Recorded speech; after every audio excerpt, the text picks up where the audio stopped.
રાજકોટની બાલાજી હોસ્પિટલમાં ડિમ્પલ પોબારુના મોતના પગલે પરિવારજનો અને રઘુવંશી સમાજે ગંભીર બેદરકારીના આક્ષેપો સાથે ન્યાયની માંગ ઉઠાવી છે। પરિવારજનોના આક્ષેપ છે કે દર્દીનું ક્રિટિકલ ઓપરેશન મોબાઈલ પર મળેલી સૂચનાઓના આધારે કરવામાં આવ્યું હતું અને ઓપરેશન બાદ દર્દીની સ્થિતિ સતત બગડતી રહી હતી। પરિવારનો વધુ આરોપ છે કે સ્ટાફ અને ડોક્ટર સમયસર હાજર રહ્યા નહોતા અને ફરિયાદ કરવા છતાં દર્દીની સ્થિતિ અંગે યોગ્ય ધ્યાન આપવામાં આવ્યું નહોતું। સમગ્ર મામલે પરિવારજનો અને સમાજના આગેવાનોએ બાલાજી હોસ્પિટલને સીલ કરવા તેમજ ડોક્ટર કવિતા લાદાણીનું મેડિકલ લાયસન્સ રદ કરવાની માંગ કરી છે। જોકે હોસ્પિટલ અથવા સંબંધિત તબીબ તરફથી આ આક્ષેપો અંગેનું સત્તાવાર નિવેદન સામે આવ્યું નથી, જેથી સમગ્ર મામલાની નિષ્પક્ષ તપાસ બાદ જ હકીકત સ્પષ્ટ થશે।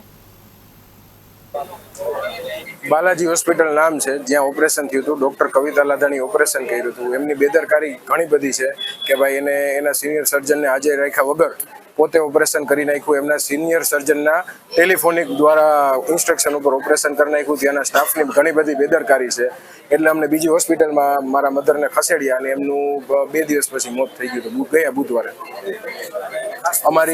અમારી માંગ એટલી જ છે કે ભાઈ એમને ન્યાય મળવો જોઈએ અને બીજા એમનું લાયસન્સ કેન્સલ થવું જોઈએ, પ્લસ તેમની હોસ્પિટલમાં પણ સીલ લાગવું જોઈએ અને મેઇન માંગ એ છે કે ભાઈ અમારા જેવું કોઈ હારે બીજા હારે ન થાય।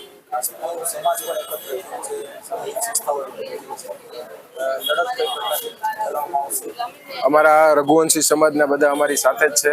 અમે અત્યારે હાલની તકે CP ઓફિસે અમે આવેદન દેવા માટે જઈએ છીએ અને ન્યાય માટે જઈએ છીએ।